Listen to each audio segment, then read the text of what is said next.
Teachers of Reddit, what is the most ridiculous thing you have heard a parent say? Parents evening last year. Year 10th, so 14 over 15 years old.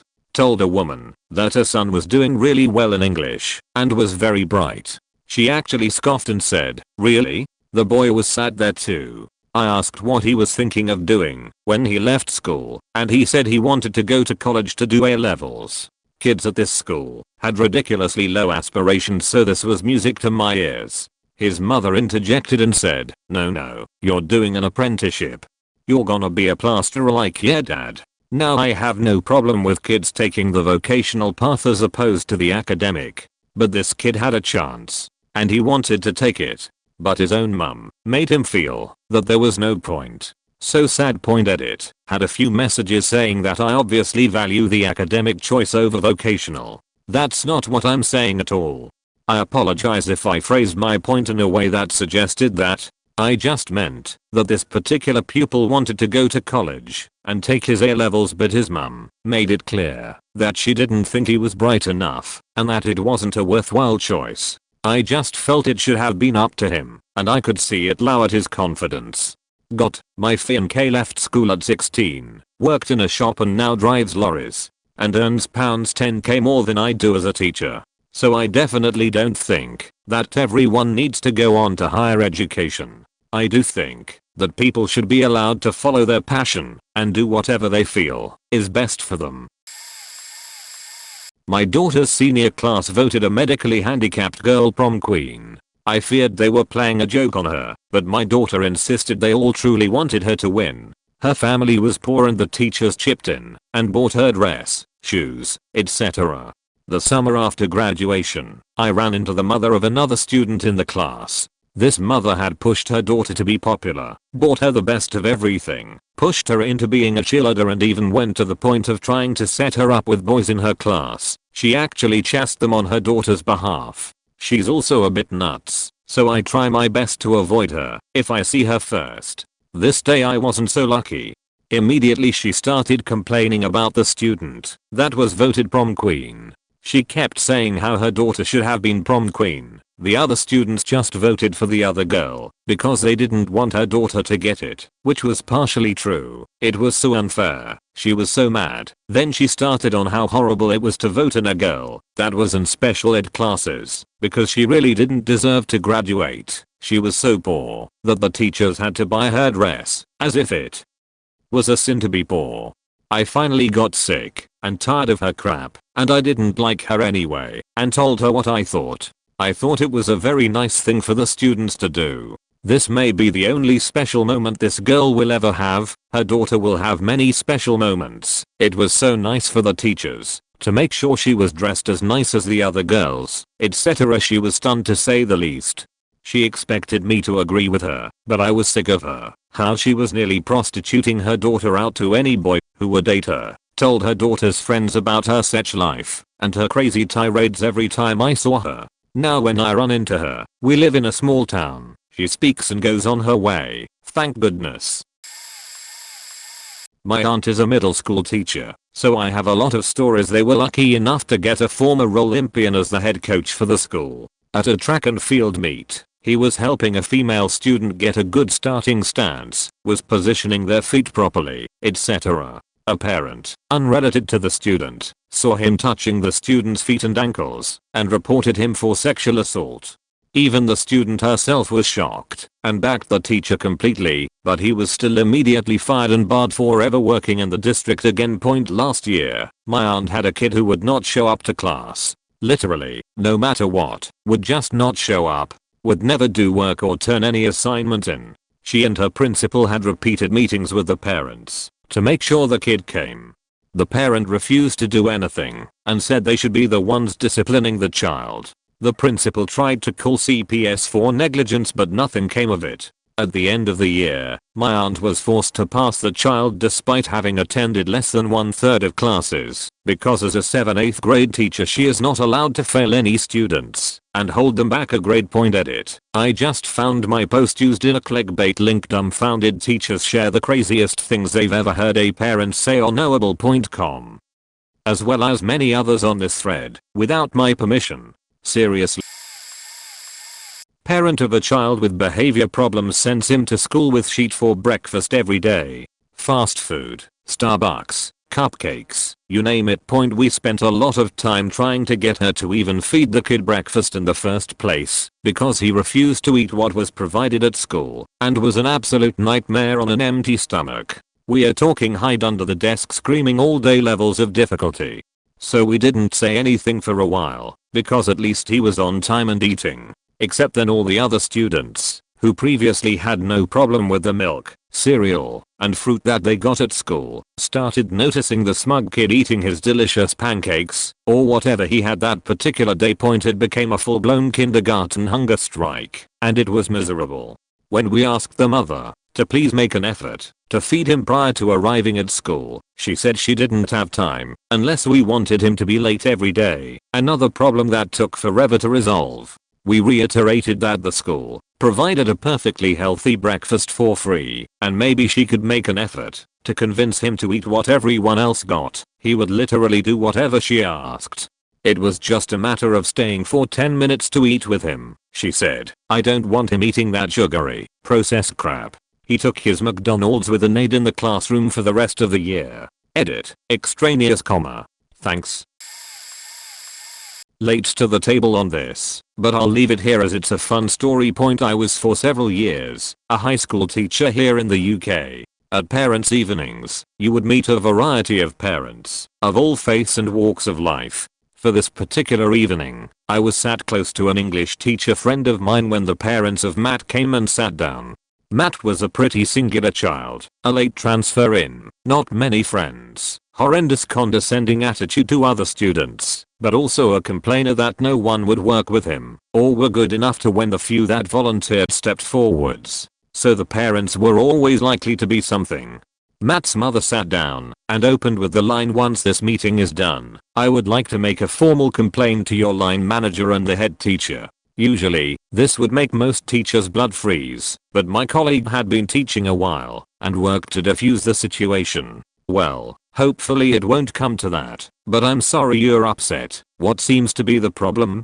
I refuse to have my son be made to read occult texts that encourage devil worship in class. Matt's mother was referring to the Year 7 syllabus text Harry Potter and the Philosopher's Stone, which she promptly slammed down as evidence on the table. I see, said my colleague, and proceeded to explain that the national curriculum had done an amount of pre-approval on this, and along with 99% of the country, had no problem with it.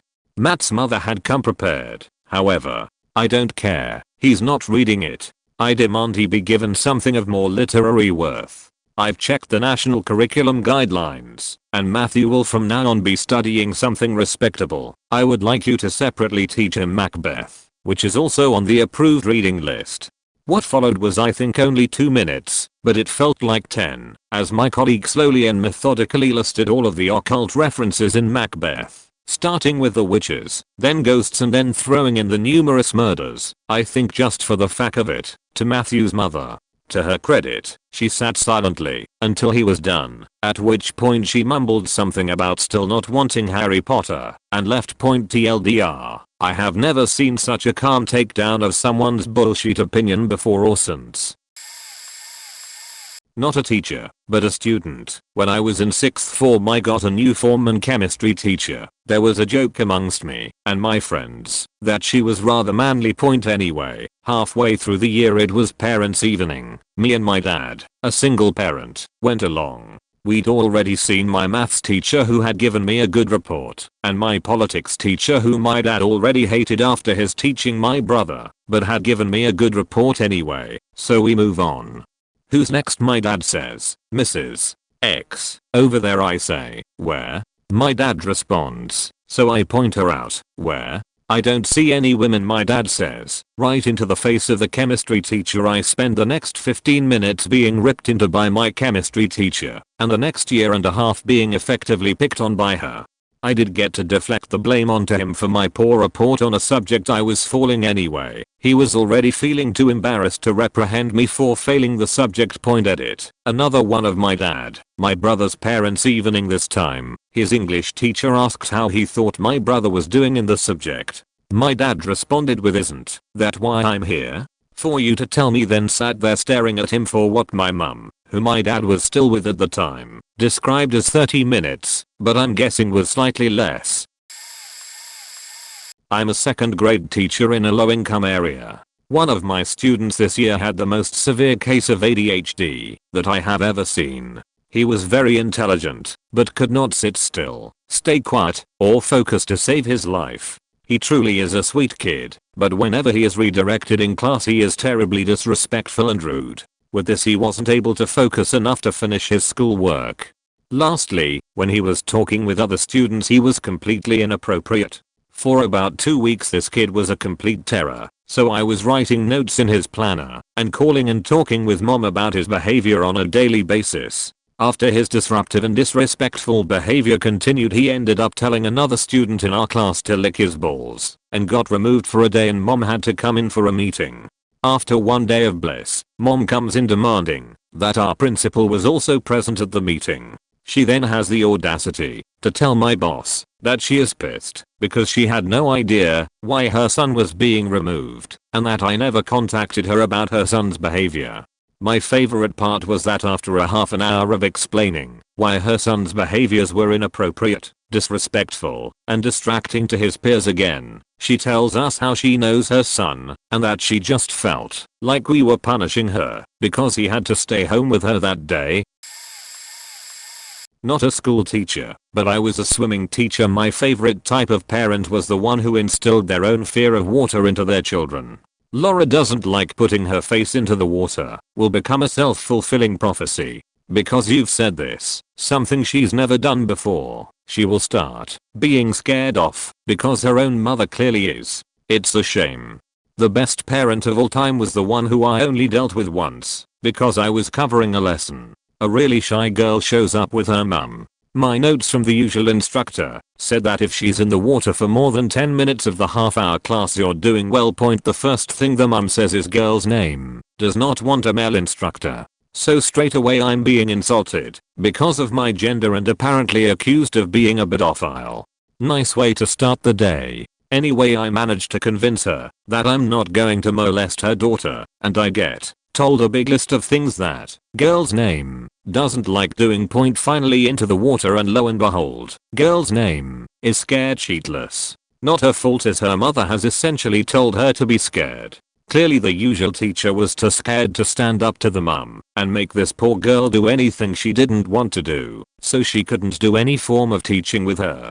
A bit of forced dunking later, my favorite teaching practice. In the space of half an hour I had this wee girl putting her face in the water, swimming and floating on her back all by herself. The mum couldn't believe it and asked if I could teach her every week. Moral of the story is the parents are idiots. Kid was making a B in my 7th grade English class. Super nice, shy kid in a wheelchair. Had conference. Dad couldn't fathom how his kid was making such a low grade. He A. said we were discriminating against him because he's in a wheelchair. B. argued with me about the subject/verb agreement in the kid's essay. And C. said I should be fired along with his former teachers all the way back to kindergarten because the only reason he's making such poor grades is because we're not doing our jobs. There are two things parents don't understand. First, I'm not an expert on your kid. You spend much more time with him/her than I do. But I'm an expert in that age group. Parents know 10 to 20 people in the age group of their student. I know 150 a year for several years. I know that most 12-year-olds lie, cheat, and feel really bad at some point. Your kid is not the exception. The second, and this is the number one thing I wish parents understood, is that the way your kid acts around his peers is most likely closest to his/her true personality. I have had countless parents say, but he doesn't act like that at home. Fine. But he does act like that around his peers, and that's what life is most of the time. Time spent with your peers. If he's an angel at home and a dickhead in class, your kid's most likely going to be seen as a dickhead by 99% of the population. Oh dear lord. I just finished my first year of teaching, and my stories aren't even amusing compared to some of the stuff I've heard. I'm a music teacher by the way. My son can't come to the marching band pre-season training camp because he has chores at home. Yes, we understand this is a competitive group and the majority of the competition show is learned at that 5-day camp. No, we don't care. What do you mean we will be refunded our money and dismissed from the group? I know that the 6th grade honors band is for 6th graders, but my 5th grade son started a year earlier so that he could join sooner. What do you mean my son gets a 0 for band? Nobody gets a 0 in band. How can he make this up? No, he will not attend an extra year of school to make up for skipping every single band class.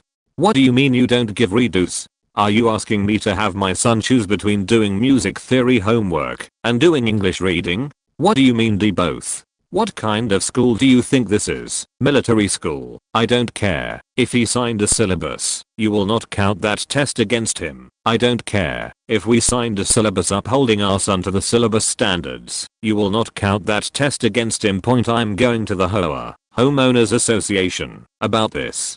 I noticed that Timmy didn't get a solo. He was really hoping for a solo. Why did he have to try out? What do you mean he didn't try out? He was hoping to get 1 point. What do you mean my son doesn't play the trumpet? What have I been renting? What the heck is a baritone? What's a bassoon? And why does my son want to play it so bad now? Why does this thing cost $15,000? And why can't you give him one?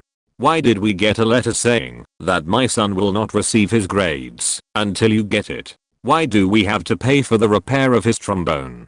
It's fine. What do you mean it's been flattened? Why do we have to keep paying to replace music? Why can't you just photocopy the music? What's a copyright law? We have a legitimate family concern. That's why Mary won't be at the concert. We are going to Six Flags Great Adventure.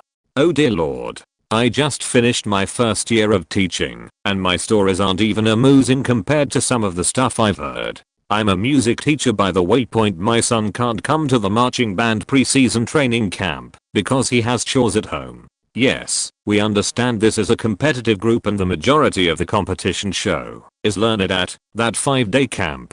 No, we don't care. What do you mean we will be refunded our money and dismissed from the group? I know that the 6th grade honors band is for 6th graders, but my 5th grade son started a year earlier so that he could join sooner. What do you mean my son gets a 0 for band? Nobody gets a 0 in band. How can he make this up? No, he will not attend an extra year of school to make up for skipping every single band class. What do you mean you don't give redos? Are you asking me to have my son choose between doing music theory homework and doing English reading? What do you mean do both? What kind of school do you think this is? Military school. I don't care. If he signed a syllabus, you will not count that test against him. I don't care. If we signed a syllabus upholding our son to the syllabus standards, you will not count that test against him.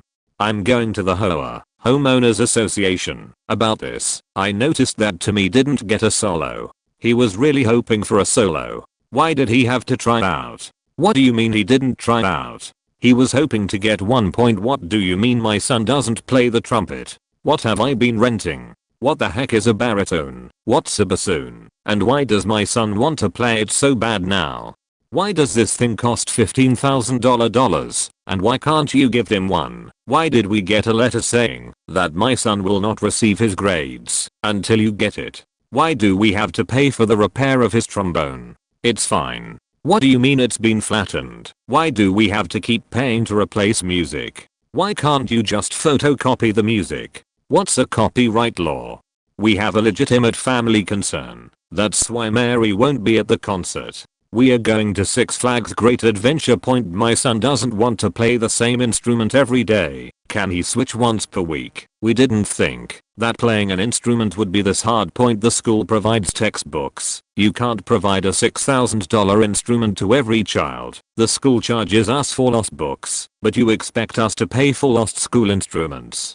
We won't be taking Timmy to the concert because our favorite show is on. We didn't pick up Timmy from the concert because our favorite show was on. Why did we have to pick up Timmy from the police station after the concert? He should have waited at the school. We didn't pick up Timmy after the marching band show because the bus got back too late. We went to sleep.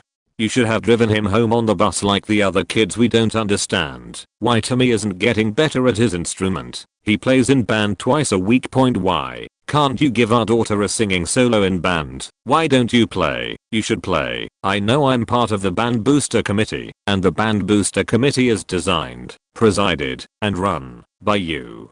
We know we are meant to assist you in however you ask us. But we went ahead and spent all the fundraised money and stuff on new music we think the kids would want to play. We just put your signature on the P.0 forms. What do you mean disbanded? Why are you firing us? We were talking and think that the marching band show needs pyrotechnics. I think that you should grade people more on what notes they get right than what notes they get wrong. What do you mean notes count for 30%? What's musicality? Why would you want a trip to a musical/opera/concert? Why can't you do something cool like a cave exhibit or a football game? There's band there. Here, blow my flute. You have permission to hit my kids if there are problems in class. If you ever need anything, come to my house after school. Work in variety of special needs settings where the pupils have profound cognitive and physical disabilities. I actually have similar issues, but the parents aren't pushy or a pain in the ass, just sadly very unaccepting of their child's abilities. Example from one school. 9-year-old functioning at a 6MO level, also has condition where bones are weak and so often break, can't control any movements but his eyes, multiple seizures a day. Wheelchair user, can't communicate any basic needs, egg thirsty, but he is generally very happy. Parents evening. If we work really hard with him, do you think he could follow in family footsteps to become a pharmacist? I'm glad they are ambitious for their child, but we've got more pressing things to learn first, and know that's an unrealistic plan for their future. Similarly, parents who get annoyed that I haven't yet taught their child to walk or talk who are functioning at a similar level. Example from a secondary school for the deaf. Parents of deaf children who never learn sign language when it's how their child communicates, and then use us as an interpreters drives me nuts. Especially when they say, oh please, don't sign the next thing to him. I don't want him to know what I'm saying. Oh no lady, that's what happens to him all day at home. You say something, I'm interpreting it to them. Then the pupil will say something like math is my favorite subject. Parent, what's he saying now? Can you please tell him that he was grounded last weekend because he didn't tidy his bedroom? Oh, and that we are going to visit his grandma on Saturday. He never seems to understand where we are going when we get in the car. That's cause you can't faking tell him and make no effort to do so. How's he supposed to know if he's going to the supermarket or for a 2-hour drive to grandma's? Of course, my professional response is along the lines of, is there some way of visually explaining this at home? I know you don't want to learn to sign, but perhaps you could show a picture of grandma to indicate where you're going.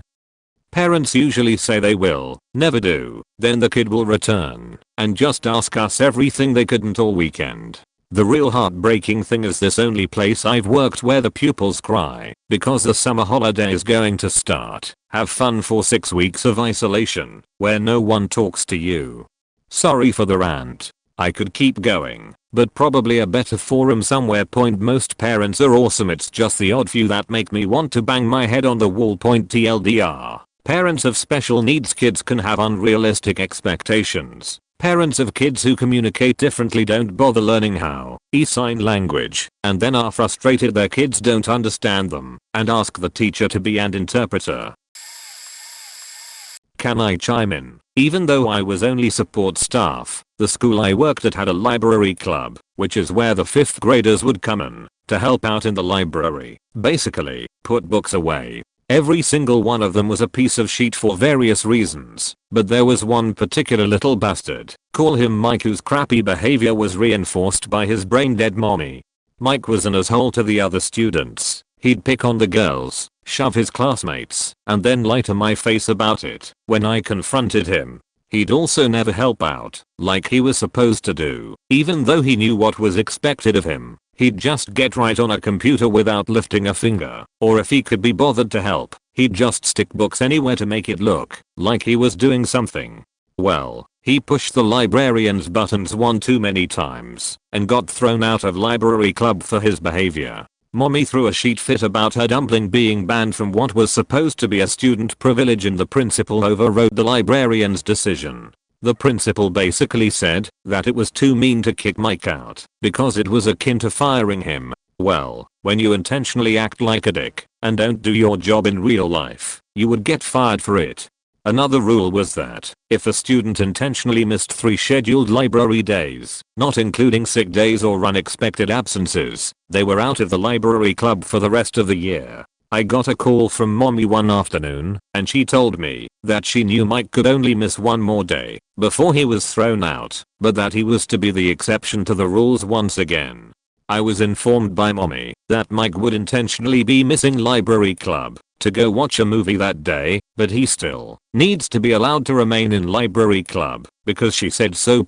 Yeah, because teaching your kid that he's above the rules will never possibly backfire. I wanted to badly to knock that bitch's teeth out, but given the area I come from and the recreational substances the residents typically partake in, I honestly couldn't say for sure if she had any to be knocked out. Here's an opposite story. In my senior year of high school I was a giant stoner slacker. My art teacher hated me. He was a first year teacher and for some reason wasn't having any of my not giving a shit attitude. Understandable, I guess. And after a couple of homework drawing assignments in the first week he pulled me aside after class and blankly told me he knew I didn't do any of my own work and that I was cheating. Well, my mother is an artist, and since I could remember I took classes and was pretty okay at it. So when he made the accusation I just smiled and told him I was actually flattered. It was like when someone accused you of hacking in Counter-Strike, but it was all skill. He smugly smiled and said he wanted me to red row one of the assignment in front of him. No faking problem. He had no authority to hold me after class to do that, but I did it just for the satisfaction. After I redrew the assignment he looked at me and said, "Okay, maybe you did that one, but I don't believe the rest. Do another one, ha ha ha ha." No. He kept accusing me of cheating, and it came to a point where we had to have a meeting between him, my parents, and the principal. The art teacher was excused from the meeting after getting heated, and the principal apologized.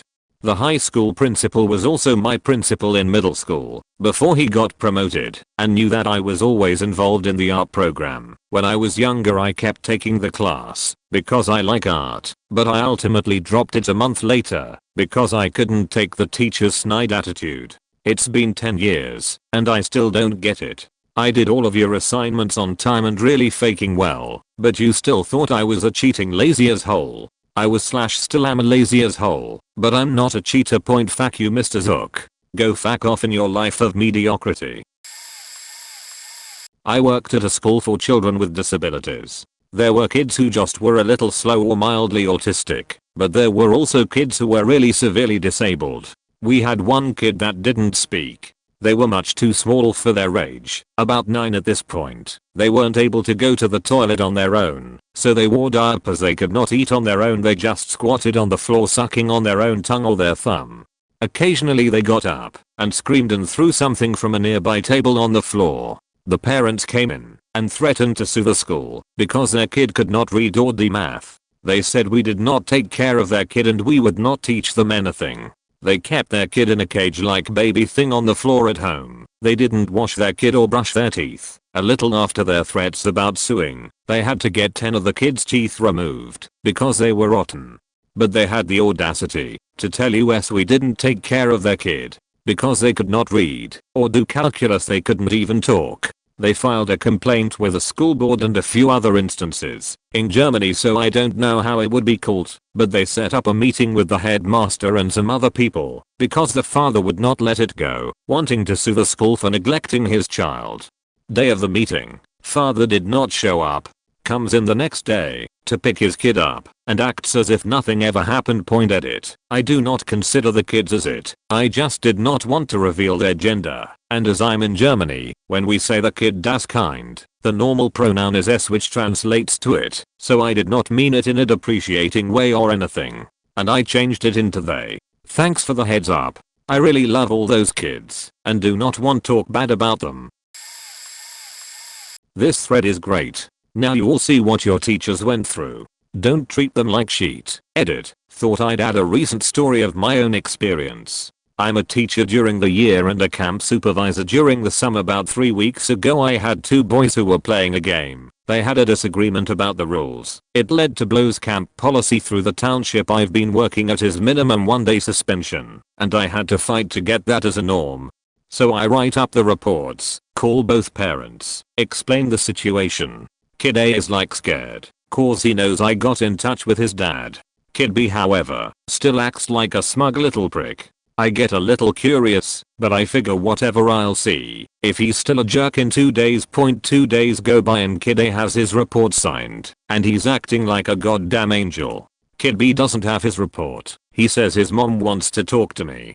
Mom comes to pick him up at the end of the day, and she asks to talk to me in private. And she says, you know, I understand Kid B has problems with authority and being violent at times. But yesterday I had to leave him with a babysitter when I went to work, and I told him no TV, internet, or video games. But then when I came home, there he is playing video games. You see, even if you suspend him, he'll just cry and throw a tantrum to get what he wants, and he'll get it eventually.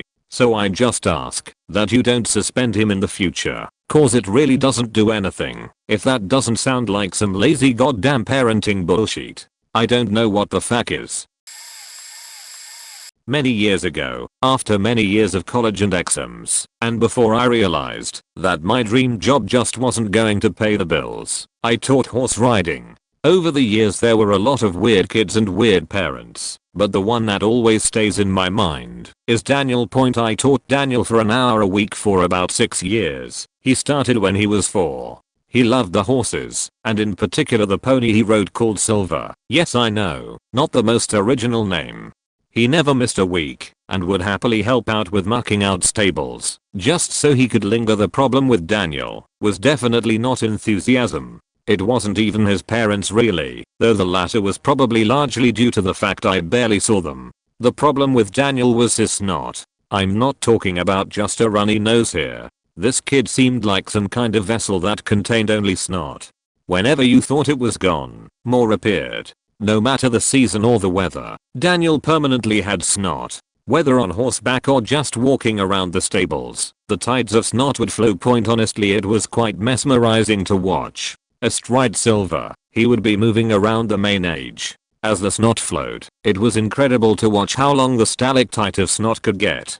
He could frequently reach a good 1.5 foot of snot before sniffing that sucker right back up his nose. Unfortunately, the sniffing wasn't always in time. By the end of Daniel's hour, poor Silver was often found to have little snail trails of snot striping his neck, mane and withers. Now obviously, as entertaining as the snot was, it was a situation that needed remedying. I began to stash vast quantities of tissues in my jacket pocket, but as soon as he had blown out enough snot to fill Loch Ness, more appeared.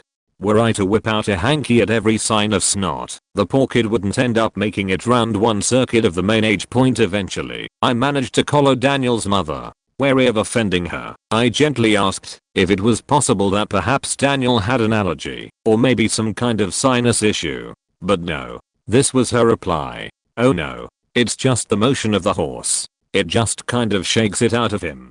She wasn't interested in logic or any amount of explaining that other kids don't have that issue, or even the fact that, when not on the pony, he still had snot flowing like the rivers of Babylon. I saw Daniel again a few years later.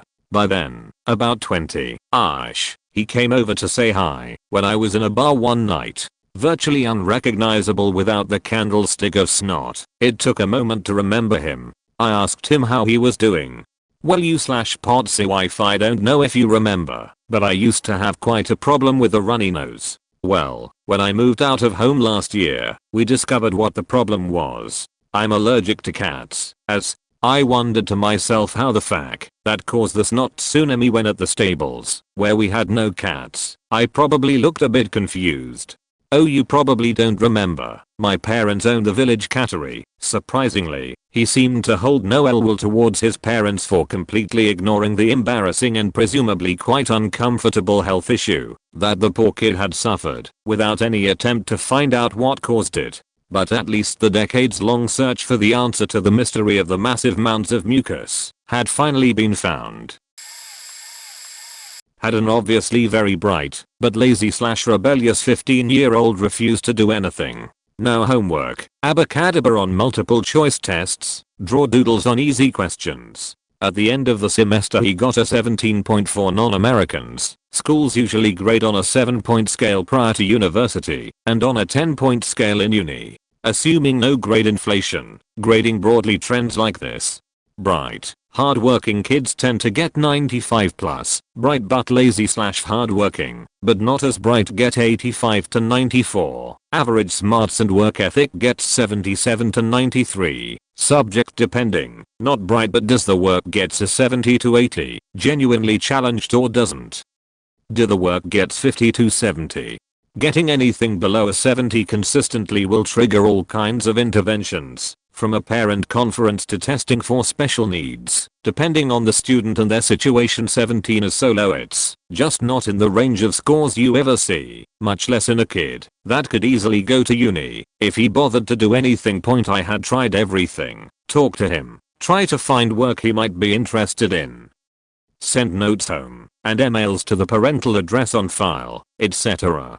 Nothing. His uniform response was, "Whatever, man." I thought I might be me, talk to other teachers, but nope, he was that way across the board. And it was odd, because there weren't any obvious red flags: stable parents and home life, decent income, not running with the wrong crowd. The counselor quietly wondered if he had been sexually abused, but his psych tests all came back normal.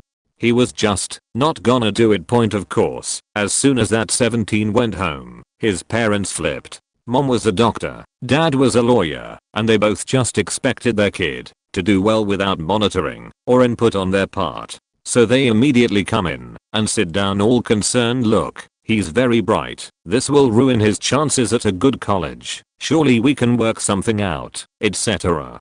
I said no. It wasn't fair to the other kids. I had documented very carefully his actions, my attempts to intervene, each message, email, and phone call, and my consultations with the other teachers. I had done everything in my power to try and reach them, or to reach him. But the grade he had was the grade he earned. I was a second-year teacher, so I foolishly expected that to be the end of it.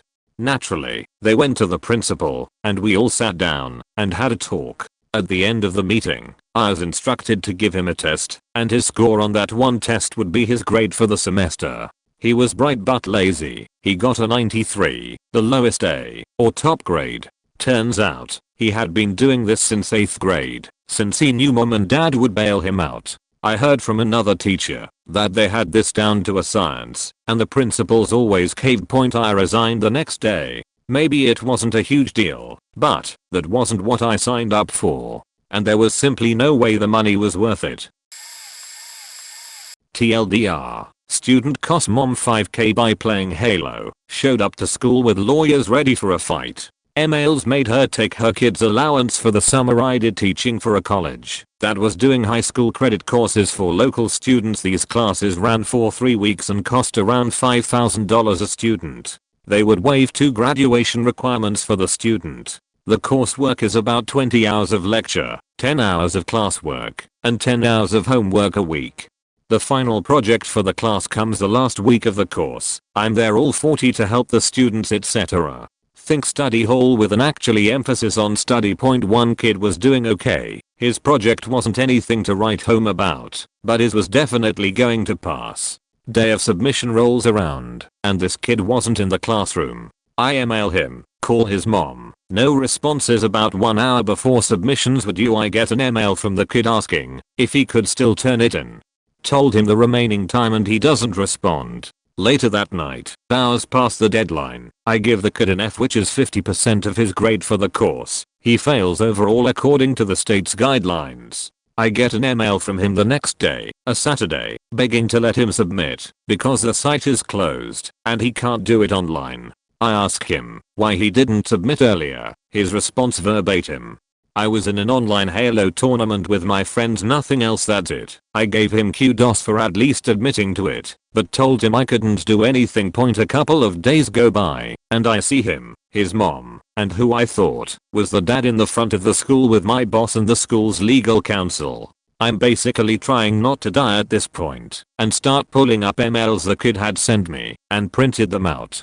About the time I'm picking up the printouts, my boss comes over and asks me to join them in the front conference room. My boss, school legal, and the mom lay into me. The kid apparently had said I failed him on purpose and picked on him, etc.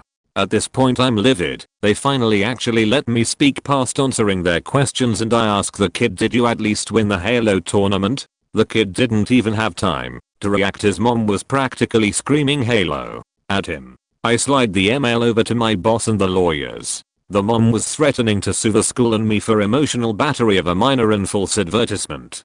The minor upside to all this was to watch a 14-year-old boy get told he'd be going to summer school the rest of the summer to make up for it, and he'd pay for it. Turns out the parents had given the kid $10K for his summer allowance. He whined about not being able to go to BlizzCon and a few other major events he was planning with his brother and friends. Edit, spelling/grammar. Not a teacher, but I substitute, taught for a few years and even started a graduate degree in education, master's plus certification program, as my bachelor's is not in education, so I could become a real teacher. I got burned out due to many reasons, some of which were the ridiculous things parents would say and do. I did single day assignments and lots of long-term assignments, all grades K-12.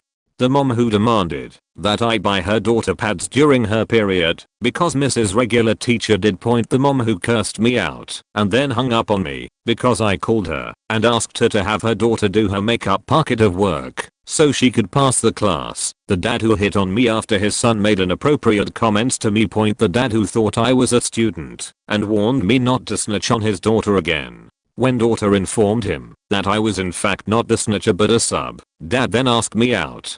The dad who asked me to provide his kids 4x4 different moms all at the same school. The moms were constantly fighting each other, but that's another story, with stamps and envelopes so they could write him while he was in prison. When I told him nope, you need to have their mothers do that, he told me I was just like all the other bitches in his life, unreliable. I had met this man twice.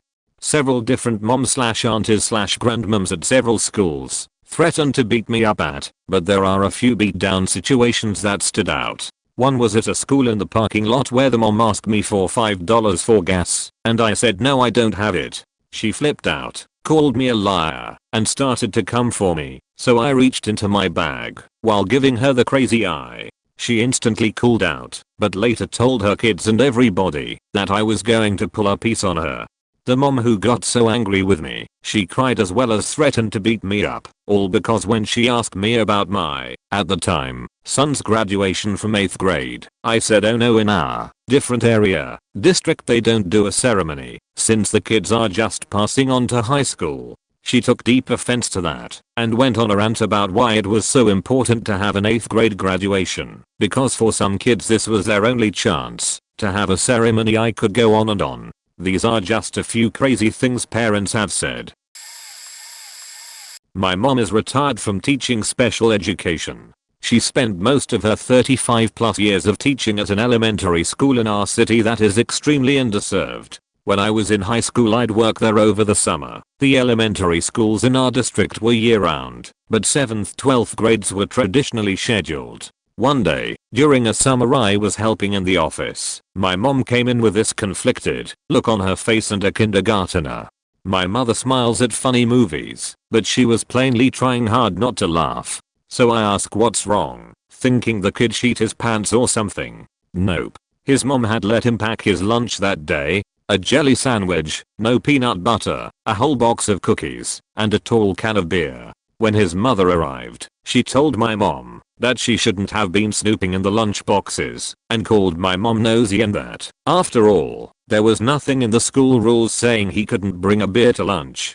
My mom very quickly stopped laughing and, while looking the mother in the eye, told me to call CPS in a language we only speak at home, but isn't common in our neighborhood. I used the phone in the back of the front office, and when the social arrived seemed thoroughly confused that she had to explain to a parent that giving a 5-year-old beer isn't okay. Apparently, the kid grabbed it because it was what he was allowed to drink it at home.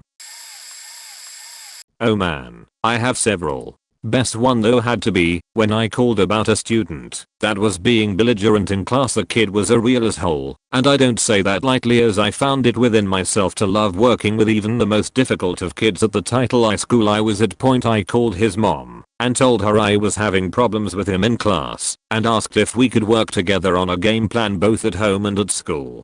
She got belligerent as well, something about an apple not falling far from the tree, and started trying to spin it against me. You should be trained on how to deal with stressful situations. My son only acts like that because you won't let him talk in class with his friends. It's his senior year, he should be able to lay back, ma'am. That's not how this works. I appreciate your side of the situation, but that's just not how it works in this school.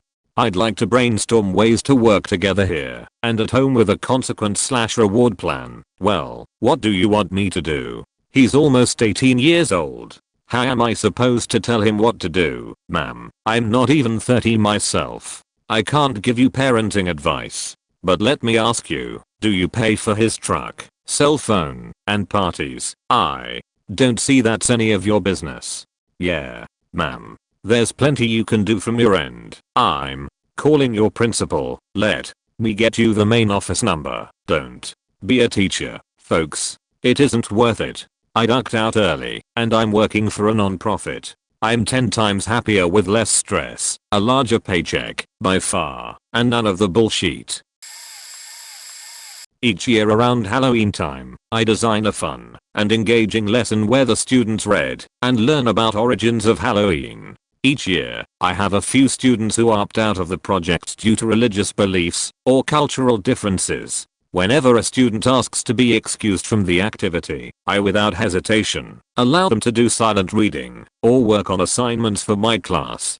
One year, I began to pass out the origins of Halloween story when one of my students starts making a scene about the activity. I immediately tell her she's able to work on other assignments or partake in silent reading. Instead, she demands to be sent to another class. I comply with her wish and send her to a fellow co-worker's room to complete her work. As the day came to a close, and as I was just about to leave for home, the girl and her mother storm into my room. What struck me as odd, however, was how the mother was dressed. Her hair had several charms and ornaments hanging from each strand, accompanied with an ensemble of dark clothing. The mother came into my classroom and told me that she was part of an ancient witch coven and how I offended her and her daughter by offering Satan's lessons in my class. I tried to explain how I was using the activity as a history lesson and as a fun activity in class.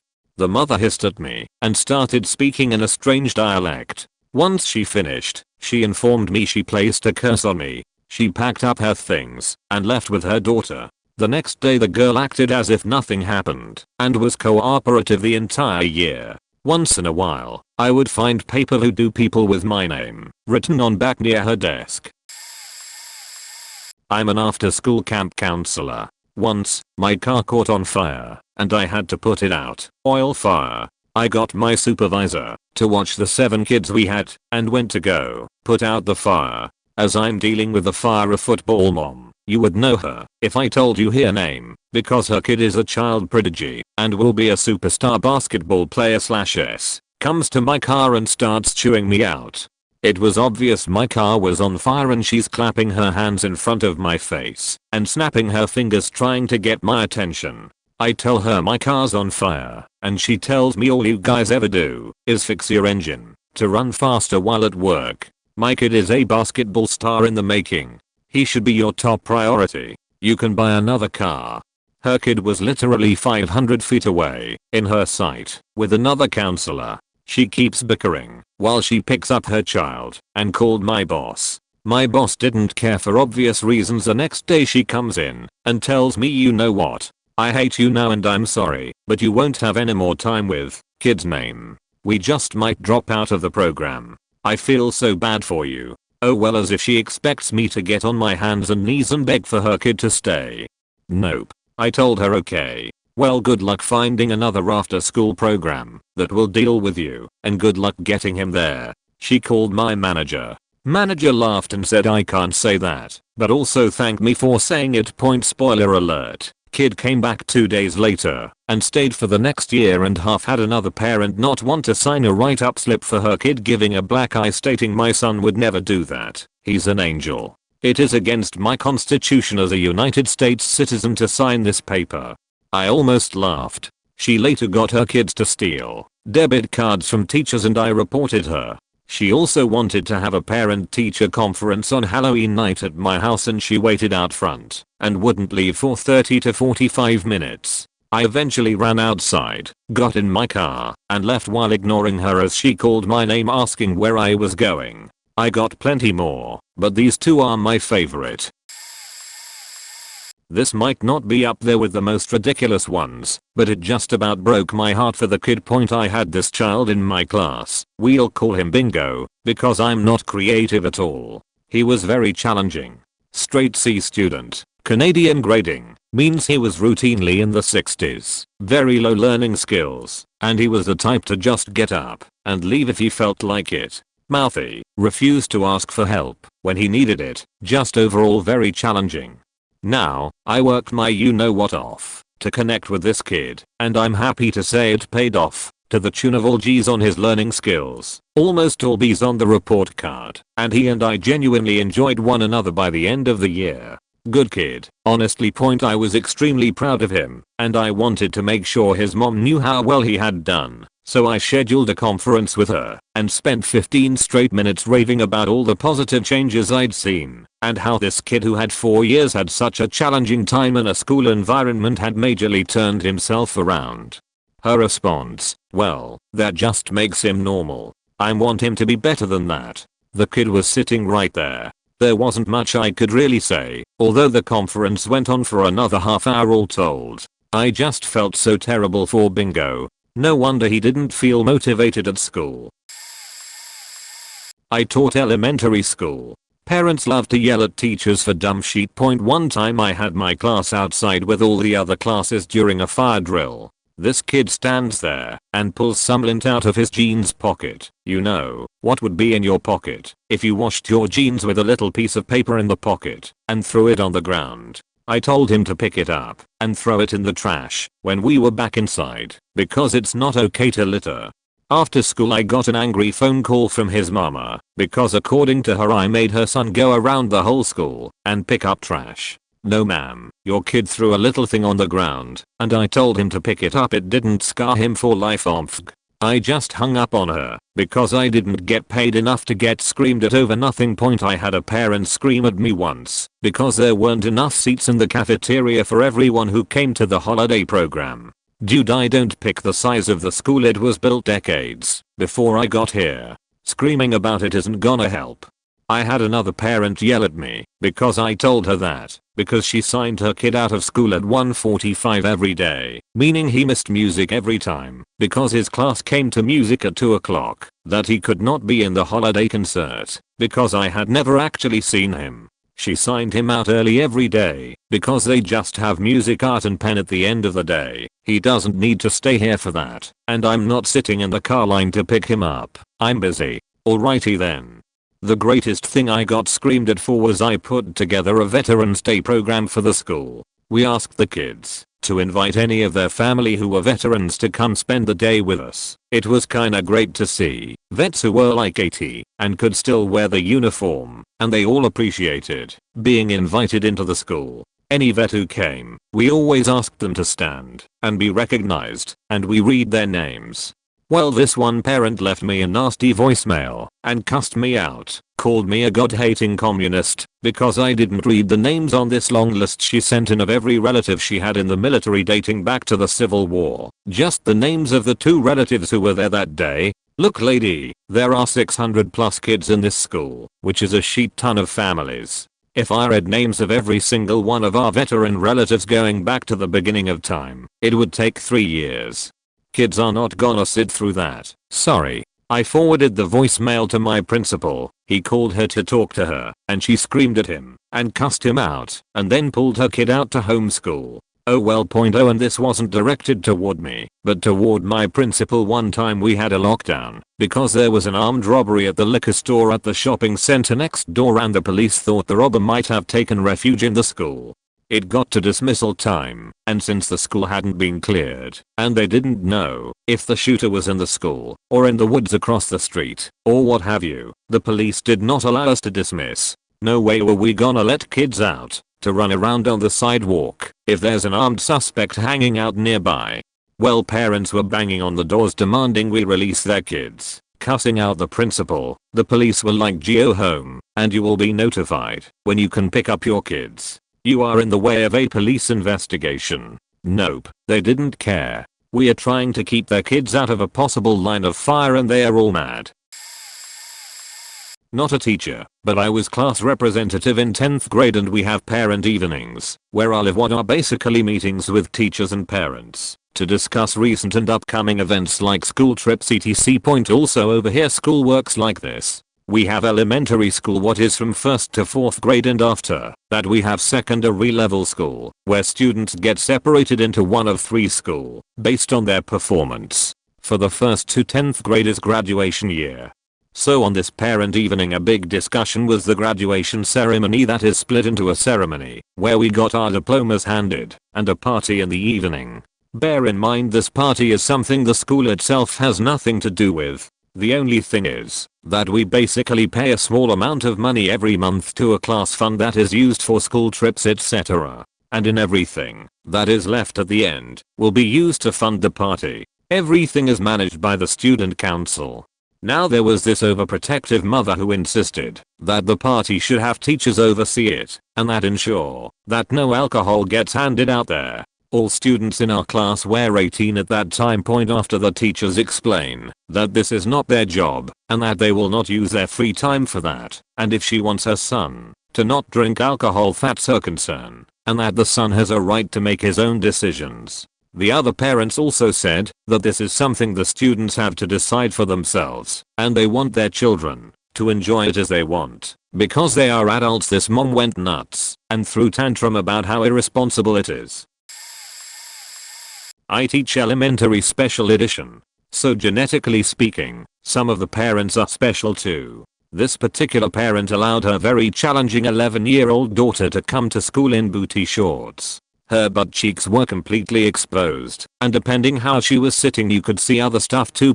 Usually this is no big deal, because we ask all parents to send in a change of clothes for emergencies. Did this parent do that? No, her daughter didn't need that, because she doesn't have accidents, so I call home and say that she needs to drive in some longer shorts, or a skirt to go over these shorts etc. She pushes and asks why. I start by saying I'm concerned for her well-being and don't want her peers to see her private areas. Mom ignores this and pushes harder, says she doesn't understand what the problem is, the shorts are fine. I say again, we can see her vagina. She ignores that and continues to argue with me. I finally say that she is violating our school dress code and that we need her to bring some other clothing. She says she has seen no dress code or school policy. I say I sent it home in September. This goes on, and I seem to be getting nowhere. I tell her she is welcome to take up the dress code with the principal at her leisure and that I have to continue teaching. Her daughter will not be going to integration or anywhere else in the building unless she is appropriately dressed, and we are going to isolate her from her peers as they have already noticed and are trying to look at her. Mom did end up driving in a pair of appropriate shorts. This is the same parent who didn't want her listening to Michael Jackson because it wasn't Christian. Also the same parent who allowed her to watch South Park. This story aside, perhaps the most ridiculous and sad, so sad, thing that mom ever said was, if we cannot get her out of the special ed classroom, how will she go to university? This kid is modified 4 grades below grade level and has such intense behavior that assessment is nearly impossible. I've never worked with any other parents who were in such denial about their child's abilities. They wouldn't address the behavior at all point. If I ever quit teaching, it will be because of parents. Another time, I'm teaching senior economics. It's February, and they are so far entrenched in their apathy that it's almost a tangible presence in the room. I'm managing to have a productive class, and I'm walking around monitoring progress and behavior. One young man isn't doing anything at all. He's just sitting there and grinning. I asked him if he'd finished the quick response activity we were doing, and he said he hadn't. I pulled up his grade and quietly told him that his grade was tanking. The course was required to graduate, and while I get that he's ready to be done, he needs to hang on a bit longer. Usually this manages to rally them enough that their productivity increased a bit. He just grinned at me. No one else could hear our conversation, and I needed him to be productive. I said, "You're sitting there smiling at me. I'm sorry, but I can't grade pretty." He scowled a bit and did what he needed to do. I forgot the exchange until the next morning. His mom emailed me and was furious. "You're discriminating against my son because he's more attractive than anyone else.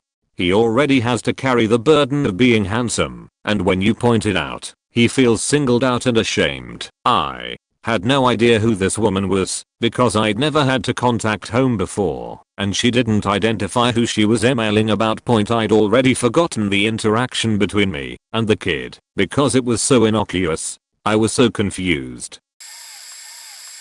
Not a teacher, but I worked as a behavioral interventionist with a 6-year-old boy with autism.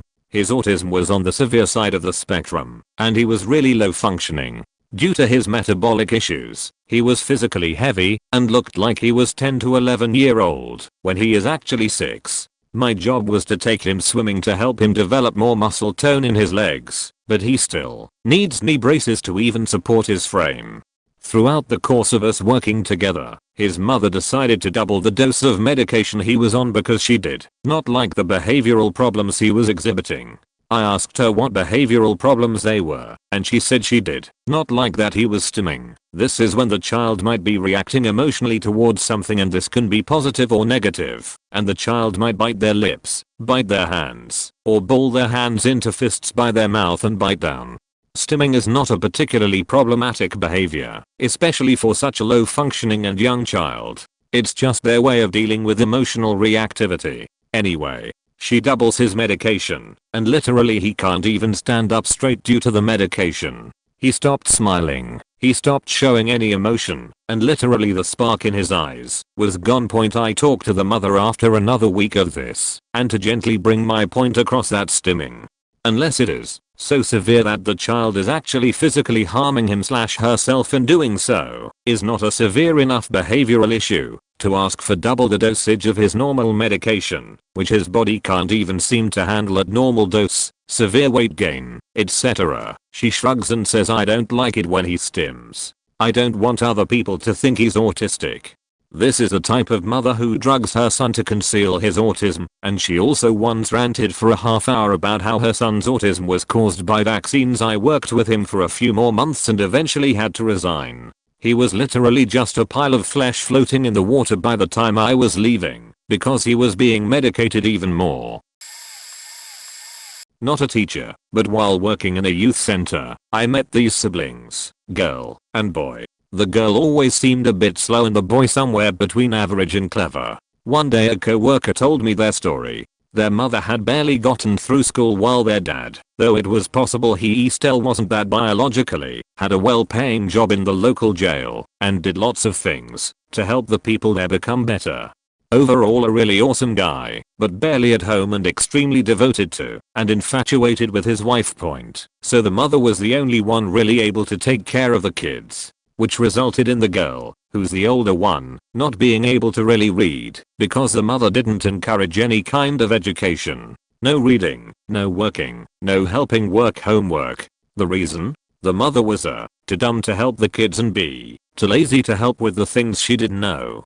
She wasn't so successful in dumbing down her son. So when it came down to choosing a school after elementary, her son wanted to go to gymnasium. In Germany that's the highest school and the only one that gives you the right to go to university afterwards. When the mother talked about that, she insisted on not letting her son go to that school because no reasons given. She kept telling her son she'd show up in her worst clothes, dirty and everything when time came to enroll him there, so they wouldn't take him. I don't know if it really ended like this. One can only hope she came to her senses. TLDR kid's mom said he could be racist because he's mixed race, and that's his right as a mixed race person. I was teaching a unit on WWII, and we were discussing the Holocaust. The class was an 11th grade class, and was a mixture of special education kids and on-level kids. Basically, about half of the kids needed low to medium intervention and modifications in their learning materials. There are some kids in the class that have physical disabilities as well as cognitive delays. No big deal. I've been doing it for years anyway. We are discussing the Holocaust, and one kid is being incredibly disruptive and insensitive. We are talking about who the Nazis targeted in addition to the Jews, and on top of it being an already sensitive subject, there's a student in the course that's really going through it, because she had cerebral palsy. She was aware she would have been among the first to be eliminated. I'm trying to balance sensitivity to her along with sensitivity to the topic, and this other kid is just being the worst. He's talking during the short lecture I'd given. He's laughing at the photos and video we are viewing. I managed to address it well enough that he settles down until the end class, when I can talk to him more privately. Class ends, and I pull him aside to speak with him. I explain that, while he seems to be unaffected by the topic, many of his classmates aren't, and some are particularly affected because they can see themselves in the experiences of Holocaust victims. I asked him about his reactions, and he pointed out that he'd been taught this topic frequently, and he was bored. I said that, while I could see that, I needed him to extend more empathy during class tomorrow. I said if he was incapable, I'd be happy to send him to the library for the period with something else to do, and there'd be no hard feelings. He turns to walk off, and as he leaves my room, he yells, "I don't give a shit about the faking Jews." So, that's a disciplinary referral. Not for being racist, but for use of profanity. I write up the referral the next period and walk it to our discipline office. He's called down immediately and given 3 days of in-school suspension. Next day, mom realizes he's in ICE, and as per campus policy, he's counted absent until ICE submits their attendance at the end of the day. It's fixed at that point, but often the attendance robocalls have already gone out. She emails me and she's furious. She wants to know why her son was sent to ICE. I was sitting in the office when his home was called to notify his family about the suspension. I know she knows. I explain what happened and BCC his app. She emails me back immediately, and I still can't believe what she said. My son is mixed race, and if he wants to be racist, then he can be. That's his right as a mixed race person. I let his app handle it from there. I had no idea what to say. I met Satan during an IEP meeting. I walked in, and the mother is there with her 16-year-old daughter who she allowed to drop out of school. Daughter is covered in tattoos and piercings. I'm fine with both in general, but at 16, and mom is talking shit in Spanish. I have a very limited grasp of the language, but I could get the gist, which was cheating on the special ed teacher. For reference, this special ed teacher is a saint. She goes above and beyond and is so dedicated and patient. Anyway, so I introduce myself and say mucho gusto as a greeting. Mom's response is to demand, "Who is this?" I think she thought I was a plant, to catch them talking shit in Spanish and being super rude. Mom speaks perfect English, by the way. For the rest of the meeting she stares daggers at me, the special ed teacher and the child study team administrator with her black dead eyes. So, mom is a complete beach throughout the meeting. To top it off, she accused the special ed teacher of trying to make her son commit suicide. You see, this teacher had noticed this woman's son not doing his work and goofing off. Instead of publicly rebuking him, she wrote, "You can do better. I believe in you," on a post-it note and put it on his desk. According to mom, that's the sort of thing that makes kids commit suicide. I once had a mother instruct her teenage daughter, who is on the lower end of autistic spectrum, but high enough to class as Asperger's, to tell teachers that they were not allowed to put her in detention or administer any sanctions until they had called her to discuss things. She was adamant we were victimizing her kid. In reality, she was absolutely vile. This was in spite of the special educational needs. Plenty of other autistic kids in the school were the sweetest and most pleasant people I've ever met. This girl was the product of parental enabling. So she used this as a get out of jail free card. She pissed off every teacher she encountered through form time and lessons 1, 2, 3 by turning up late, sitting with her friends and completely disregarding teachers, and being flippant and disrespectful, shouting over the teachers, and not doing any work. Her dad found out when the girl started calling him because the mum stopped picking her phone up. I guess his wife didn't tell him what she had told their kid to do, and he basically drove straight to the school to remove her before she could cause World War III. The same mum also had a 35-minute argument with my colleague at parents' evening about how she was being too negative on the girl's behavior report, despite the fact the girl was constantly late and shouted over the teacher to talk to her friend, which is all that was written on the report. TLDR had a mother who enabled her daughter, low-grade Asperger's, to be an absolute faking as wipe. There was a student one of my teachers told me about once. This kid constantly got in trouble, so one day he held him after class and told him to write down points of contact for his parents, and that if he got in trouble again, he would contact them and let them know. The kid wrote down 2 contacts, 1 email and 1 phone number, and said that they will most likely answer email first, since the phone number was a landline at home. Couple weeks rolled by and my teacher had been emailing them about all the stuff he's done, to the point where the teacher needed to have a meeting with them because he's been so out of line. He calls the parents and asks them to come in, and so they do. When they do, he brings up all the things he's done, and the parents are in shock and become outraged at the fact that the teacher hasn't contacted them earlier, saying he's at fault for not bringing them into the picture earlier. He then whips out all the emails he sent them with their replies, stating that every single email he sent to them was received and responded to by them. The parents look confused as hell and tell him that that's not their email. Apparently the kid wrote down a fake email account that he had set up to fool the teacher, and he was the one responding to them the entire time. The parents apologized for getting outraged and took the kid home. My teacher said he never acted up ever again after that point. Another one of my relatives works in education and had a student bring a pocket knife to school once. He wasn't being dangerous with it, he just carried one with him all the time and just decided to take it to school too. My relative had to confiscate it and had to have the parents come pick him up at the school because he missed the bus. This happened at the end of the day. When the parent came and picked him up, my relative told them, "Hey, don't forget about the pocket knife." The parent replied, saying, "Keep it. I told him not to bring that sheet to school. He's getting an as whooping when we get home," and drove off. Some parents actually do understand, and it's those that make it that much nicer for teachers. My experience teaching is limited since I only just finished my student teaching experience last year. Still, even in the short time I was teaching, I was exposed to many parents, especially the ones who had something ridiculous to say. One of the other teachers in my grade banged during my street experience had a child in her class, 1st grade if you are wondering, who was completely out of control behaviorally and purposefully off task, unless he had constant one-on-one assistance. Not because he needed it, but because he wanted it. In an attempt to get support from home, this teacher began sending simple behavioral reports home via a smiley face, good day, straight face, okay day, or a sad face, bad day, drawn on his hand. On many occasions the student would not give his hand to be written on. In those cases, the teacher would escort the student outside, since mom picked him up every day. The first time this ever happened, the mom recounted the report verbally and only said, "Oh bud.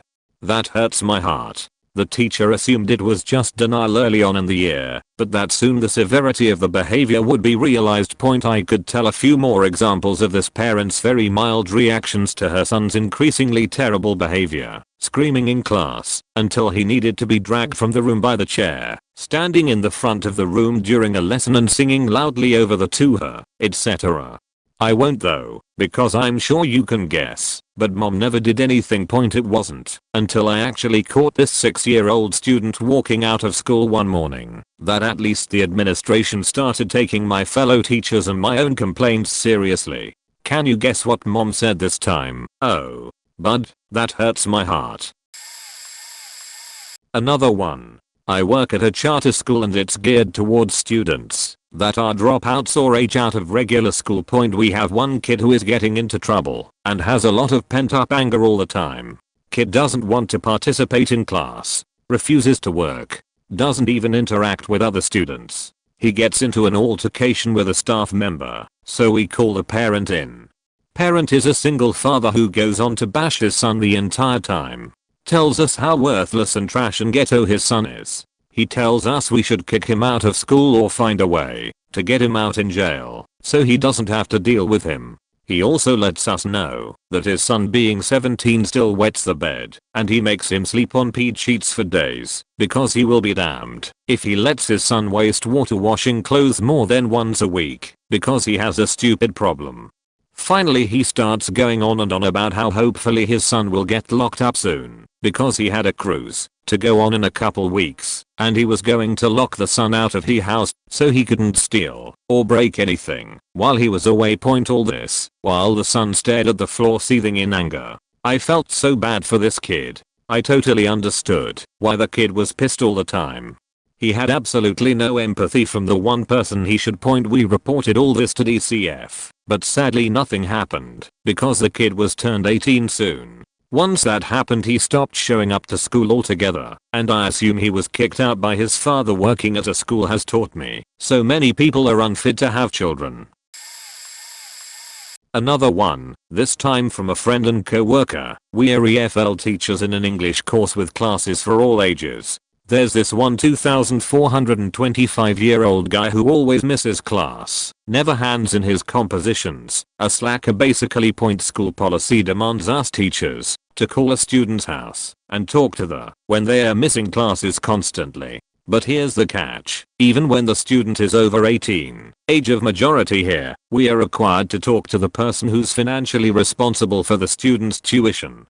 In this guy's case, his father, so she talks to his father, who's totally surprised and had no idea his son had been missing, actually, cutting classes. Says he's going to have a talk with the guy. Fast forward to the following week, guy appears at school, head hanging in obvious shame, with both his parents, to talk to the teacher. Parents then start scolding him, saying how he's made them very sad for cutting classes, and make him promise to be a good boy and start being more responsible. Dude doesn't say a word, can't even raise his eyes off the floor. He just nods and apologizes to my friend, the teacher. My friend said she felt like she was in a circus. 25-year-old guy being scolded by parents in front of teacher, like he was in kindergarten. Made me think how many good boy points he lost with that one. Not a teacher, but a college advisor. One memorable instance is a helicopter mom that would send quarterly emails to our advising email account requesting absurd exceptions to be made for her son. The one that stands out was her insistence that her son's extensive volunteer work building houses in Africa should have some bearing on his math placement. The student took a math placement exam and placed into the lowest level of algebra, but this mom, a high school counselor by trade, adamantly believed that her son's placement should have been pre-calculus at the very least due to said relevant experience. Several email exchanges ensued in which advisors absolutely refused to sign her son into a much higher math class, and she eventually contacted the dean. We still receive quarterly emails from her, and it has become a bit of a tradition to read them and savor the absurdity as a group. We joke that responding to her emails is our version of a hazing ritual for new advisors. Another memorable instance was again a helicopter mom that showed up to an advising appointment with her son. To be fair, the student was a student athlete who was absolutely disengaged from the whole academic side of college, so I can understand why she felt the need to get involved. These advising appointments are supposed to be 30 minutes long, but this appointment ran 1.5 hours despite the many attempts by the advisor to directly and indirectly end the appointment. Some people's lives are just way more important than others, I suppose. During this appointment the student did absolutely none of the talking and even took several personal phone calls. Helicopter mom just kept talking and doing all the work for her son. The best part was that the student was attending the community college after being expelled from his prior university for his abysmal academic performance. The entire time, his mom referred to his situation as a 4-2-4 plan, meaning university to junior college to university again.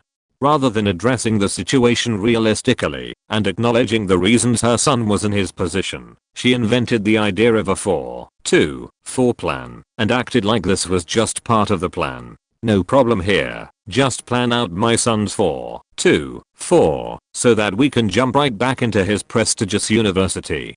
I don't think I'm adequately conveying the extent to which her head was up her ass. She talked about our college as if it were distasteful and her son was so above it all. To this day we talk about how we can't believe these people were real. The son was soon expelled for injuring another student in a fight, so his 4 became a 4-2-0 plan. Wife is a first grade bilingual teacher. She's had parents say and do the craziest sheet point. There was a student in her class that was always prone to getting lice. The student's mom would always insist that it was other students giving her child lice. This same parent also assumed the school checks for lice and that she doesn't bother with removing the lice from said child's hair because she'll just get them again. My wife has taught summer school a few times and there have been parents who presume the responsibility of feeding their children should be my wife because the cafeteria doesn't provide lunches. There are several kids every year who speak perfect English who have parents that enroll them into a bilingual classroom so they can learn Spanish. It just makes school harder for the kids. There was this one mom from last year whose husband was Jehovah's Witness and had laid out strict rules for his daughter to not attend any holiday party celebrations or participate in activities involving holidays. The mother of the child would go behind the father's back and try and get my wife to let her in on the fun. My wife, being the nice person she is, went along with it as she felt bad that the kid would be left out on pretty much any celebration and treats that coincide. First and last time she did this was at a Christmas party. My wife buys with her own money all this candy, snowman buckets and party favors for her kids. The Jehovah's mom is there, and when the girl received her bucket, her mom proceeds to throw away all Christmas related items in the trash. Every party this mom tries to talk my wife into going out of her way for this kid's mom, but I told her to tell her to fuck off, with tact of course. There are parents who refuse to help their kids with their homework because that's what my wife gets paid to do. It's really fucking sad too. These kids try really hard in class and basically get cheat on at home. Point parents that pick up their kids late and don't see it as a problem because they think that all the teachers get to go home anyways once the students are gone. Point basically most of the parents at my wife's school are uneducated trash that have a sense of entitlement. I was a bioanthropology tar back in the day, and since my students were 18 plus, I figured I'd never have to deal with a parent like I did when I was teaching Hebrew school. Point boy was I wrong. I had at least one helicopter parent per class per semester. Here are the classics. This is the only lab science my son is smart enough to pass. Can't you just give him a B? With the class being 4 credits it will really help his GPA. Even though his doctors say he doesn't have ADHD, I'm 100% sure he has it. Can you give him the same assistance / support / official facilitation as the diagnosed kids get? My daughter didn't deserve to get insert crappy test / project grade here. She's an honors student / was the top of her class / is brilliant. She only got a bad grade because she was overloaded by her other classes. No, she was overloaded because she rushed a sorority, or was being lazy, or was burnt out from her parents' pressure. This was not an unusual thing to hear from a parent. Here are the one-of-a-kind ones. If he fails, he's just going to have to take the class over next semester, and that wastes your time and the school's resources. So why don't you just save everyone the trouble and pass him this time? Can you call me after every class and let me know what his homework is, so I can supervise while he does it? He needs my supervision or he won't do his homework. Point these are the two that take the cake. She didn't mean to plagiarize a little on her final paper. She plagiarized 90% of it. She was just worried that if she didn't give the official information, you'd be wrongly informed on the topic and would teach the wrong information to students next semester. Yes, that really happened. Her mom nagged the hell out of me with this one, but it was out of my hands. Cheating gets you hauled before the academic ethics committee and the professor is the one who reports it and testifies about it. I had fuck all to do with the process and oh my god, I was a bioanthropology tar back in the day, and since my students were 18 plus, I figured I'd never have to deal with a parent like I did when I was teaching Hebrew school. Boy was I wrong. I had at least one helicopter parent per class per semester. Here are the classics. This is the only lab science my son is smart enough to pass. Can't you just give him a B? With the class being 4 credits, it will really help his GPA. Even though his doctors say he doesn't have ADHD, I'm 100% sure he has it. Can you give him the same assistant/support/official facilitation as the diagnosed kids get? My daughter didn't deserve to get insert crappy test/project grade here. She's an honors student/was the top of her class/is brilliant. She only got a bad grade because she was overloaded by her other classes. No, she was overloaded because she rushed a sorority, or was being lazy, or was burnt out from her parents' pressure. This was not an unusual thing to hear from a parent. Here are the one-of-a-kind ones. If he fails, he's just going to have to take the class over next semester, and that wastes your time and the school's resources. So why don't you just save everyone the trouble and pass him this time? Can you call me after every class and let me know what his homework is, so I can supervise while he does it? He needs my supervision or he won't do his homework. These are the two that take the cake. She didn't mean to plagiarize a little on her final paper. She plagiarized 90% of it. She was just worried that if she didn't give the official information, you'd be wrongly informed on the topic and would teach the wrong information to students next semester. Yes, that really happened. Her mom nagged the hell out of me with this one, but it was out of my hands. Cheating gets you hauled before the academic ethics committee and the professor is the one who reports it and testifies about it. I had fuck all to do with the process. And oh my god, look, her mother and I are divorced. It was a bad divorce and I didn't get any custody at all, but she's living with me now because she's legally an adult and I live closer to the university. If she gets bad grades, her mom will make her go back to living with her, and I will never see her again. Honestly, even though this was a less frequent occurrence than with the Hebrew school kids, it was really the worst to deal with. I'm not sure about say necessarily, but what they did drove me fucking crazy. I teach an elective. On my team was a girl with a very concerned mother that has no way of keeping things straight. I will send home a letter, email the same letter, and have a class-wide call to make sure everyone knows about this event and that there is as much info available on the website, so if by some miracle they miss the last 3 then there is always a readily available option. This mother didn't get any information. All year long. Or more likely they got the information and refused to read it. Then when the date comes they start freaking out. I don't have a phone in my office. So I get called to the front desk. If there's a call with someone who just outright refuses to email the question, that's fine. Some people don't have the option to email. But this mother called at least 9 times a day before the day of event and double that on the day. Well, somehow she got my personal cell phone number. I had 34 missed calls and 6 voicemails by the end of the workday on our biggest event. She filled up my voicemail inbox. I teach 6th 8th graders. You aren't missing a state championship or some semifinal. It's just the last one. And all the info was available. And I never see you at these things anyway, so I don't know why you're asking all the goddamn time. When I called back I didn't get an answer. I couldn't meet with this person. Their kids rode the bus here, and they never showed up to the freaking events. So I wrote a note to send home with a new number on it, the extension for what my phone would be, if I had one that will record the missed calls, and email the file to me, and block that number. Never heard from them again. It's really disappointing, because this was one of the best kids I had. Usually always kind and a hard worker. Really showed great amounts of skill and passion. But their mother was like an absent helicopter parent stalker mix. I know that they received the letters at home. I know they got the calls. Not sure if they got the emails. But I know they had access to the calendar with all the information by either calling the front desk or looking online.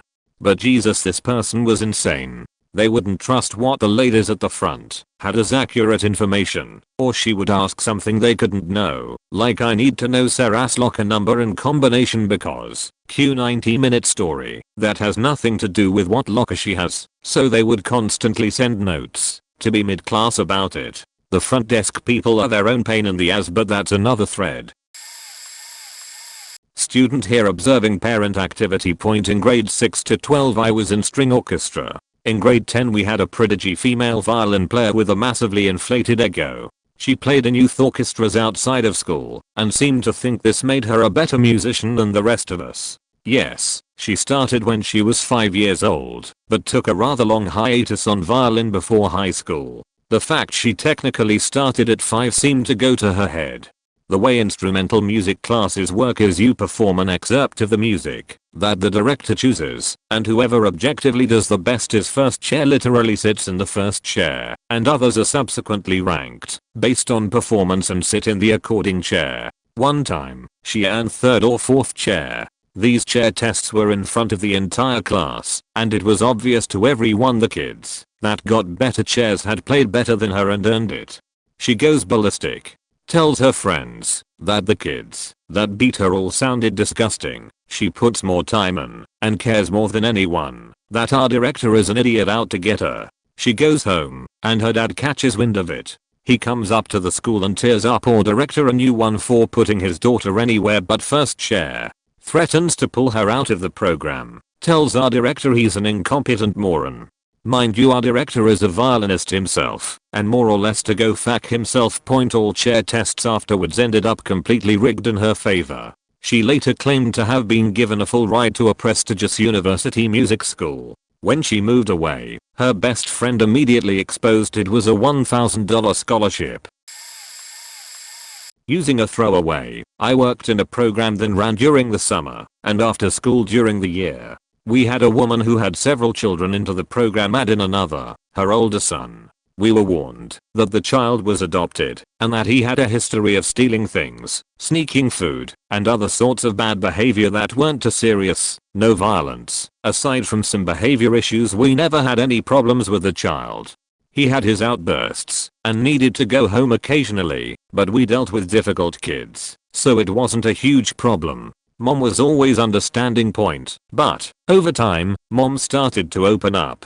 The child was adopted, and she told us that he wasn't very smart and that she would be happy with him if didn't end up in jail. Child was an elementary student. We also began to notice the ways he was treated differently from his siblings, who were also in the program. He had dirty clothes with holes in them, while they had tailored dresses. They got whatever they wanted, and he got nothing. Mom eventually revealed to another staff member that she thought her child had to earn basic amenities, like sleeping on a mattress instead of an airbed. He didn't actually have any problems with theft or overeating. His mom would restrict the amount of food he could eat because she thought he would get fat. She explained that because he was an orphan, he couldn't be trusted to not eat too much. So her solution was to not feed him meals we called CPS. Turns out they had been called multiple times on this family, and they had a whole act designed to throw them off. I can't really say what the end result of the case was, since it's so specific it might identifiable, but it was a very positive outcome for the child. The former family is now in another state and the child is still enrolled in our program. Yes, I see. Must work harder. Lab I used to teach in Singapore at junior college. 16 to 19, pre-university level. A couple of times a year you have your parent/teacher evenings to discuss students' progress, not just for your subject, but overall in your role as someone responsible for academic and pastoral care. Now, being the only Western teacher in the school, tall, bearded and fairly well built, as well as usually more smartly dressed than my colleagues, I got a lot of default respect from parents. Certainly more so than in the West, even for a nation context. I would use this to my advantage pretty shamelessly, to make these sorts of meetings as efficient and straightforward as possible. The situation is X, you need to do Y, what do you think? Yes? Good. Next please. 1. Student and her dad sit down. Lovely girl, works hard, pleasure to teach. I shall call her Court. I essentially deliver the following. Now nobody is questioning how hard you work, Court, but we would like to see your grades rise in the next few weeks, especially in subjects like history, as I know that's where your passion is. Make sure you review your notes every week, check for anything you don't understand, ask more questions in class, schedule consultations with your tutors, and if you need help or support with any of this, come to me. How's that? Throughout, Dad has been nodding sagely, in agreement and understanding. After I've finished, he turns to Court, looks stern, and follows with, RIC. Must work harder la. Unfortunately this was not atypical of the attitude of many parents. Edit. Changed an incorrect autocorrect.